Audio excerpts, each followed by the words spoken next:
எல்லாரும் எப்படி இருக்கீங்க? எல்லாரும் சந்தோஷமா ஆரோக்கியமா இருப்பீங்கன்னு நம்புறேன். இன்னைக்கு நம்ம இந்த வீடியோவில் என்ன பார்க்க போறோம்னா, ஒரு அழகான ஒரு டே vlog தான் பார்க்க போறோம். நான் என் அம்மாவோட ஸ்பெண்ட் பண்ண ஒரு குட்டி டே vlog தான் இன்னைக்கு பார்க்க போறோம். அதில் ஸ்பெஷலான சில ரெசிபீஸ், எங்கள் அம்மாவோட ஸ்பெஷலான மீன் குழம்பு, அதில் இருக்கக்கூடிய ட்ரிப்ஸ் எல்லாத்தையும் உங்ககிட்ட நான் இன்னைக்கு ஷேர் பண்ண போறேன். அண்ட் காலையிலலாம் பார்த்தீங்கன்னா இன்னைக்கு பால்கார் வந்து சீமை பால் கொடுத்துட்டு போனாங்க. எனக்கு சீம்பால்னால் ரொம்ப பிடிக்கும், ரொம்ப இஷ்டம். ஸோ அது ஒவ்வொருத்தவங்க வீட்லேயும் ஒவ்வொரு மாதிரி டிஃப்ரெண்ட் டைப்பில் வந்து சீம்பால் வந்து ரெடி பண்ணுவாங்க இல்லையா? ஸோ நான் எங்கள் வீட்டில் எப்படி ரெடி பண்ணுவோங்கிறதையும் சொல்கிறேன். நீங்கள் என்ன மாதிரி டைப்பில் ரெடி பண்ணுவீங்கிறதையும் கமெண்ட் பண்ணுங்கள். எங்கள் வீட்டுக்கு மதிய லஞ்சுக்கு வந்து விரால் மீன் தான் வந்து இன்றைக்கி நாங்கள் சமைக்கலாம் அப்படின்ட்டு இருந்தோம். ஸோ விரால் மீன் ஃப்ரெஷ்ஷாக வாங்கிட்டு வந்தாச்சு. ஸோ பார்த்திங்கன்னா தெரியும். ஸோ மீன் வந்து பார்த்திங்கன்னா இந்த விரால் மீனை தான் வந்து நம்ம இன்றைக்கி குக் பண்ண போகிறோம். ஸோ சூப்பரான ஒரு மீன் குழம்பும் ஒரு மீன் வறுவல் என் அம்மாவோட ஸ்டைலில் எப்படி அவங்க ரெடி பண்ணுவாங்கங்கிறத சொல்கிறேன். எனக்கு என் அம்மாவோட மீன் குழம்பும் மீன் வறுவலும் அவ்வளோ இஷ்டம். ஸ்டில் இப்போ வரைக்கும் வந்து வேறு எந்த ஒரு டேஸ்ட்டுமே எனக்கு வந்து இந்த அளவுக்கு எனக்கு ஈடாகிறது கிடையாது, அது இப்போ வரைக்குமே. ஸோ அந்த ரெசிபி தான் உங்ககிட்ட நான் இன்றைக்கி ஷேர் பண்ணிக்க போகிறேன். அதுக்கு முன்னாடி இந்த சீமைப்பால் பற்றி சொல்லிடுறேன். நாங்கள் சீம்பால் வந்து எப்படி ரெடி பண்ணுவோம் அப்படின்னு பார்த்தீங்கன்னா, பாலை ஃபுல்லாக நல்லா காய்ச்சிடுவோம். காய்ச்சி நல்லா சுண்டுற அந்த டயத்தில் வந்து வெல்லம் போடுவோம், ஜீனி போட மாட்டோம்.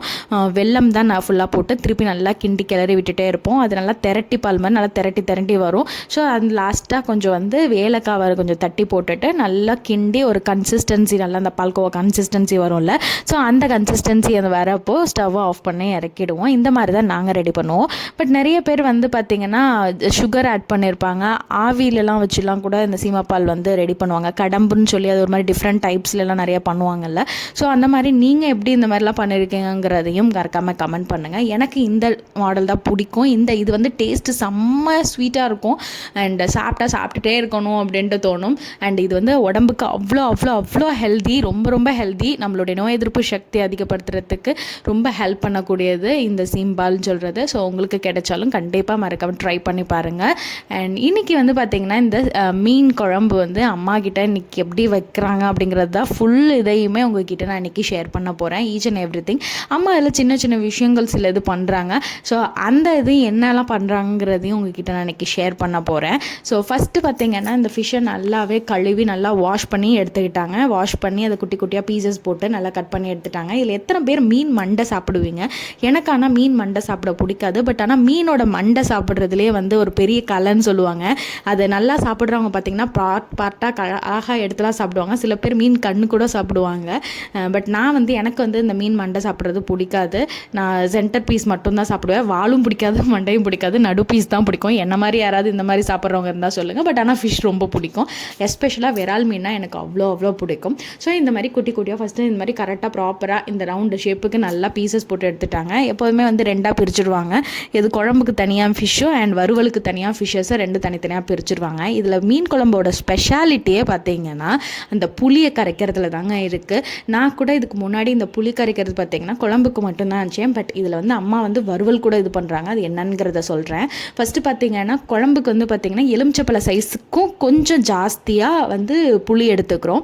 ஒரு 4 பேருக்கு சாப்பிட்னா அந்த மாதிரி எலுமிச்சப்பழ சைஸுக்கும் இன்னும் கொஞ்சம் கூடுதலாக வந்து புளி ஃபஸ்ட்டு எடுத்து நல்லா உப்பு போட்டு நல்லா தண்ணியில் கரைச்சி ஒரு பக்கம் வச்சிடணும்.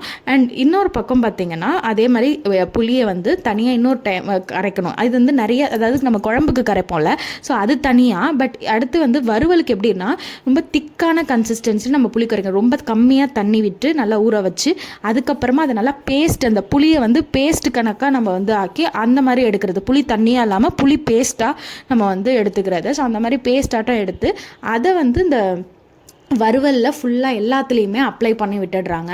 இந்த வறுவலில் ஃபுல்லாக அப்ளை பண்ணி ஏன் அதை பண்ணுறாங்கன்னா, அப்போ வந்து அந்த கவுச்சு வாடை வந்து வராமல் நமக்கு சாப்பிட்றதுக்கும் டேஸ்ட்டும் கொடுக்கும். அதே மாதிரி அந்த கவுச்சு வாடை சுத்தமாக இல்லாமல் இருக்கும். அண்ட் நீங்கள் மீனில் இந்த செனை வேறு இருந்துச்சு. ஸோ இதையுமே வந்து அந்த வறுவலில் ஆட் பண்ணியிருந்தாங்க. பட் எனக்கு அது பிடிக்காது இதை சாப்பிட்றதுக்கு. உங்களுக்கு பிடிக்கும்னா சொல்லுங்கள். அண்ட் அடுத்து பார்த்திங்கன்னா ஸோ வறுவலுக்கு எடுத்துக்கிற அந்த மீனில் ஃபஸ்ட்டு இந்த புளி பேஸ்ட் அப்ளை பண்ணிவிட்டு அதில் வந்து பார்த்திங்கன்னா நாங்கள் வந்து மசாலா பொறுத்தவரை தனி மிளகாய் தூள் இருக்குல்ல, மிளகாய் தூள், அதாவது மற்ற மசாலாஸ் மிக்ஸ் ஆகாமல் வெறும் சில்லி பவுடர் மட்டும் தான் இதில் ஆட் பண்ணுறது. அண்ட் இதில் வந்து குழம்பு தூளை வந்து ரொம்ப கம்மியாக 1/2 டீஸ்பூன் அளவுக்கு மட்டும் இதில் வந்து ஆட் பண்ணிக்கிறோம். ஆட் பண்ணிவிட்டு அதில் அடுத்து என்ன ஆட் பண்ணுவோம் அப்படின்னு பார்த்தீங்கன்னா சோம்பு இருக்குது இல்லையா, ஸோ அந்த சோம்பு வந்து 1 டீஸ்பூன் அளவுக்கும் அண்ட் சின்ன வெங்காயம் வந்து ஒரு 10 அண்ட் பூண்டு வந்து 10, இது 3த்தையுமே நல்லா அம்மியில் வச்சு நல்லா உருட்டி நல்லா திரட்டி எடுத்துட்டோம்னு வச்சுக்கோங்க, அந்த ஒரு பேஸ்ட் வரல. ஸோ இந்த பேஸ்ட்டை நம்ம இந்த இதில் ஃபுல்லாக நம்ம வந்து இந்த வறுவலில் நல்லா மேரினேட் பண்ணி கம்ப்ளீட்டாக இது வந்து ஒரு 10 to 15 to 20 மினிட்ஸ்க்கு நல்லா மேரினேட் பண்ணி வச்சிட்டோம்னா நல்லா ஊறிடும். நல்லா ஊறின பிறகு இதை நம்ம வறுவல் போட்டு எடுத்தோம் அப்படின்னா அவ்வளோ அட்டகாசமாக செம்ம டேஸ்டியாக இருக்கும். அண்ட் வந்து குழம்புக்கு பொறுத்தவரை ஆஸ் யூஷுவல் வந்து நமக்கு அதே மாதிரி சின்ன வெங்காயம் தான் நிறைய, ஆல்ரெடி சின்ன வெங்காயம், பச்சை மிளகா எல்லாத்தையுமே நான் ஏற்கனவே அதில் லிஸ்ட்டில் அது வந்திருக்கும் உங்களை வீடியோவில். ஸோ தக்காளி இது எல்லாத்தையுமே போட்டு நார்மலாக கூட்டி போடுவோம் இல்லையா, புளிக்குழம்பு வைக்கிற அதே மாடல் தான் வந்து இது.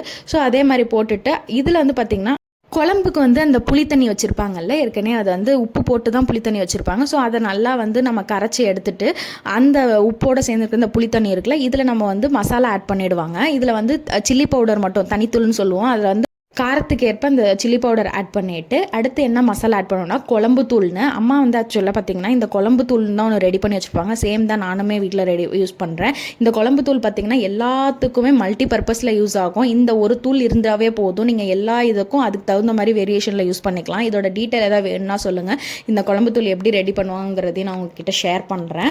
ஸோ இந்த குழம்பு தூள் வந்து நீங்கள் இதில் ஆட் பண்ணிக்கிறீங்க. வெறும் இந்த சில்லி பவுடர் ப்ளஸ் இந்த குழம்பு தூள் தான். ஸோ இந்த குழம்பு தூளும் இதுவும் போட்டாவே உங்களுக்கு வந்து மீன் குழம்பு கம்ப்ளீட்டாக ரெடி ஆகிடும். இதில் வேறு எந்த ஒரு இதுவுமே கிடையாது. ஜஸ்ட் இதை வந்து அந்த புளிக்கரைச்சல்லையே நம்ம வந்து நல்லா கரைச்சிட்டு அந்த புளி தண்ணியை ஃபுல்லாக ஆட் பண்ணிடுறோம். அண்ட் மாங்காவை லேட்டாக தான் ஆட் பண்ணுவாங்க. ஸோ முன்னாடியே ஆட் பண்ணிட்டா வந்து அது ஃபுல்லாக கரைஞ்சிருக்கிட்ட மாங்காவும் லேட்டாக தான் ஆட் பண்ணுவாங்க. அண்ட் ஃபைனலாக எல்லாமே புளி தண்ணி எல்லா மசாலா எல்லாமே ஆட் பண்ணி நல்லா கொதி வந்த பிறகு அதுக்கப்புறம் தான் ஃபிஷ் ஆட் பண்ணுவாங்க. ஃபிஷ் ஆட் பண்ணி நல்லா மூடி வச்சிட்டோம் அப்படின்னா நமக்கு வந்து நல்லா ஒரு அந்த எண்ணெய் பிரிஞ்சு வரப்போ நமக்கு வந்து குழம்பு மீன் குழம்பு சூப்பராக ரெடி ஆகிடும். அண்ட் வறுவல் நான் ஆல்ரெடி உங்கள்கிட்ட சொல்லிட்டேன் இல்லையா, இதுதான் வறுவலோட ஸ்பெஷாலிட்டியே வந்து அந்த புளி கரைச்சல், அந்த புளி பேஸ்ட்டை வந்து அப்ளை பண்ணிவிட்டு அந்த 3 விஷயம் சோம்பு, பூண்டு, சின்ன வெங்காயம் இதை வந்து அரைச்சி அதில் அப்ளை பண்ணுறது, ப்ளஸ் அதோட மசாலாவில் வந்து வெறும் சில்லி பவுடரும் அண்ட் குழம்பு தூள் ஒரு டேஸ்ட்டுக்காக மட்டும் வெறும் 1/2 டீஸ்பூன் ஆட் பண்ணால் போதும். ஸோ இது மட்டும் ஆட் பண்ணாவே வந்து உங்களுக்கு இந்த மசாலா இந்த சூப்பரான ஒரு மீன் குழம்பும் மீன் வறுவலும் ரெடி ஆகிடும். இப்போ வரைக்கும் எனக்கு மீன் குழம்பு மீன் வறுவல்னால் எங்கள் அம்மாவோட மீன் குழம்பு வறுவல் மட்டும்தான் பிடிக்கும். மற்ற என்ன தான் வெளியில் வேறு எவ்வளோ இடத்துல சாப்பிட்டாலும் எனக்கு இந்த டேஸ்ட் இப்போ எனக்கு வந்து அதை சாட்டிஸ்ஃபை பண்ண முடியாது. குழம்பு தூள்னு சொன்னேன் இல்லையா, இதுலேயே எல்லாமே வந்துடும். ஸோ இது இப்போ கறிக்குழம்புலாம் வைக்கிறோம் அப்படின்னா கறிக்குழம்புக்குலாம் வந்து பார்த்திங்கன்னா கூடுதலாக வந்து மிளகும் அண்ட் ஜீரகத்தை தூள் தான் வந்து ஆட் பண்ணுற மாதிரி இருக்கும். மற்றபடி எல்லாமே இந்த குழம்பு தூள்லேயே நம்ம ஆட் ஆகி தான் இருக்கும். ஸோ இதோட டீட்டெயில் வேணும்னா சொல்லுங்கள், கண்டிப்பாக நான் நெக்ஸ்ட் இதில் கமெண்ட் பண்ணுங்கள், நான் நெக்ஸ்ட் இதில் ஷேர் பண்ணுறேன். அண்ட் அது மட்டும் இல்லாமல் பொண்ணுங்களுக்கு ரொம்ப பிடிச்சது இந்த மருதாணி தான் இல்லையா. ஸோ அதனால் எனக்கு மருதாணி வைக்கணும் ரொம்ப பிடிக்கும். எனக்கு ஆரம்பத்துலலாம் பார்த்திங்கன்னா எப்போவுமே மருதாணி அந்த அளவுக்குலாம் செவக்காது, பட் இப்போ தான் செவக்குது. அதுக்கு ரீசன் ஒரு சின்ன டிப் தான். இதுக்கு வந்து நான் ஒரு 3 பொருள் சேர்த்துருக்கேன். ஒன்று வந்து கிராம்பு அண்ட் எலுமிச்சை சாறு அண்ட் வந்து புளி. இந்த 3 இன்க்ரீடியன்ட் ஆட் பண்ணால் மருதாணி நல்லா சிவப்பாக செவக்கும். இன்னொரு வீடியோவில்